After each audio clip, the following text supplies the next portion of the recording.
అందరికీ నమస్కారం. నా పేరు డాక్టర్ ఆడార్ కిషోర్ కుమార్. నేను ఇప్పుడు స్పోర్ట్స్ పాలసీలు అలాగే స్పోర్ట్స్ పైన మాట్లాడాలనుకుంటున్నాను. భారతదేశంలో ఈ మధ్య స్పోర్ట్స్ మీద విపరీతమైన అవగాహన పెరిగింది. నేను in fact I'm also basically sports man. నేను తైక్వాండోలో ఉన్నాను.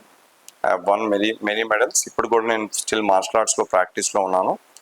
కానీ ఉన్న challenge of the sport is now Khelo India అని చెప్పని, ఖేలో భారత్ అని చెప్పని గవర్నమెంట్ ప్రమోట్ చేస్తున్నాయి గేమ్స్ అన్నీ కూడా. కానీ స్టేట్ టోర్నమెంట్కి కానీ లేకపోతే స్టేట్ లెవెల్ ఛాంపియన్షిప్ కానివచ్చు, ఇంటర్ డిస్ట్రిక్ట్ కానివచ్చు, సౌత్ జోన్ అవ్వచ్చు, లేకపోతే నేషనల్ ఛాంపియన్షిప్స్ అవ్వచ్చు, కేవలం 29 గేమ్స్కి మాత్రమే రికగ్నైజ్డ్ గేమ్స్కి రైల్వేస్లో ట్రావెల్ చేసి, సపోజ్ విశాఖపట్నంలో ఒక 2-3 పిల్లలు నేషనల్ లెవెల్ టోర్నమెంట్లో పార్టిసిపేట్ చేయాలనుకోవడం, ఒక మధ్యప్రదేశ్ భోపాల్ వెళ్ళాలనుకోవడం, వీళ్ళందరూ కూడా ట్రైన్లో వెళ్ళాల్సి ఉంటుంది. ఈ ట్రైన్లో వెళ్ళాలంటే వెళ్ళటానికి రావడానికి సుమారు ఒక 3,000 రూపాయలు ఖర్చు అవుతుంది. అలాంటి 10 మంది స్టూడెంట్స్ వెళ్ళాలంటే 3,000 రూపాయలు ఖర్చు అవుతుంది. మళ్ళీ అక్కడికి వెళ్ళిన తర్వాత ఎక్స్పెన్స్ ఉంటాయి. అలా కాకుండా స్పోర్ట్స్ ఎవరు అయితే ఆడతారో, irrespective of any game, either it is kabaddi, tennikoit, kho kho, cricket, archery, ఇవాళ పెన్కాక్స్ ఇలా గేమ్స్ ఎమర్జింగ్ గేమ్గా ఉంది. అట్లాగే కొంతమంది యుద్ధ కళలో కర్రస్వామి కానీ కత్తిస్వామి కానీ చేస్తూ కూడా అద్భుతంగా ప్రాక్టీస్ చేస్తూ ఉన్నారు. కొన్ని ఫామ్స్ ఇండియన్ మార్షల్ ఆర్ట్స్గా ఉన్నాయి.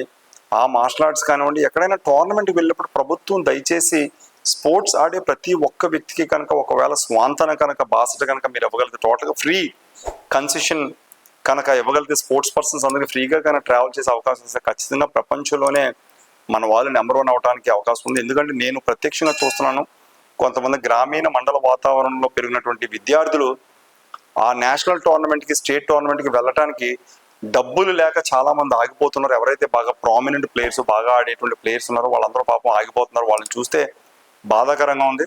స్పాన్సర్స్ దగ్గర కూడా ఎలా వెళ్ళాలో తెలియనటువంటి పరిస్థితి. చాలా మంది బాగా ఆట ఆడే పిల్లలు పాపం ఇబ్బందులు పడుతున్నారు. అలాంటి ఇబ్బందులు పడేటువంటి విద్యార్థులు అన్ని స్పోర్ట్స్ ఇంక్లూడింగ్ ఎవరైతే రోడ్డుపైకి వచ్చి గ్రౌండ్లో ఆడేటువంటి ప్రతి ఒక్క స్పోర్ట్కి కూడా నేషనల్, స్టేట్ లెవెల్ టోర్నమెంట్కి, డిస్ట్రిక్ట్ లెవెల్ టోర్నమెంట్లో వెళ్ళే వాళ్ళకి అవసరమైతే ఆర్టీసీ బస్సెస్లో ఫ్రీగా ఇవ్వాలి, రైల్వేస్లో మొత్తం ఫ్రీగా ఇవ్వాలని చెప్పని నేను కోరుకున్నా. అవసరమైతే ఫ్లైట్స్లో కూడా ఇవాళ బయట ఇంటర్నేషనల్ కానీ నేషనల్ టోర్నమెంట్స్ వెళ్ళేటప్పుడు కూడా అవసరమైతే 50% ఛార్జెస్తో పిల్లల్ని నేషనల్ లెవెల్ కానీ ఇంటర్నేషనల్ లెవెల్ టోర్నమెంట్స్ కానీ మీరు కన్సెషన్ ఇవ్వాలని చెప్పని ఇవాళ ప్రభుత్వానికి నేను నివేదిస్తూ ఉన్నాను.